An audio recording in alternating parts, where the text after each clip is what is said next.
ഓടിക്കുന്ന സമയത്ത്, റൈഡ് ചെയ്യുന്ന സമയത്ത് കൈയുടെ ഒരു താളമുണ്ട്. ആ കൈയുടെ ഒരു താളമാണ് യഥാർത്ഥത്തിൽ ഒരു ചെറിയ വൈബ്രേഷൻ. ആ ചെറിയ വൈബ്രേഷനിൽ നമ്മളിങ്ങനെ തടിച്ചു മുന്നോട്ട് പോവുക എന്നതാണ് റൈഡിങ്ങിന്റെ ഒരു സുഖം. ചുറ്റുപാടുള്ള കാഴ്ചകളൊക്കെ കാണുക എന്നുള്ളതാണ്. അല്ലാതെ വേഗതയല്ല നമ്മളെ ത്രില്ലടിപ്പിക്കേണ്ടത്, കാഴ്ചകളാണ് നമ്മളെ ത്രില്ലടിപ്പിക്കേണ്ടത്. വീട്ടിൽ ചുമ്മാ കുത്തിയിരിക്കാതെ പുറത്തിറങ്ങി എവിടെയെങ്കിലും ഒക്കെ പോവുക. ഇതൊക്കെയാണ് ജീവിതത്തെ മാറ്റി തീർക്കുക. ഞാൻ ഓർമ്മിപ്പിക്കുന്നു, എന്റെ സുഹൃത്ത് പറഞ്ഞ പോലെ യാത്ര ചെയ്യാൻ വഴികളില്ലാഞ്ഞിട്ടല്ല, പോവാൻ ഒരു വഴിയില്ലാഞ്ഞിട്ടാണെന്ന് പറയുന്നുണ്ട്.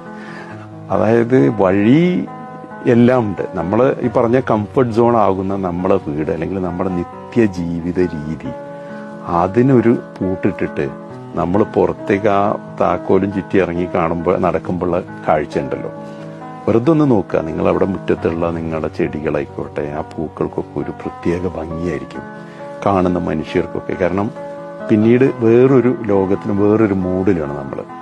അപ്പോൾ വഴി ഉണ്ടാവും. വഴി ഇങ്ങനെ നടന്നു പോയാൽ തന്നെയല്ലേ വഴി ഉണ്ടാവുക, അല്ലെങ്കിൽ വഴിയില്ലല്ലോ, ഭൂമി അങ്ങനെ കിടക്കല്ലേ. അപ്പം നമ്മൾ വഴി ഉണ്ടാക്കി മുന്നോട്ട് പോവുക.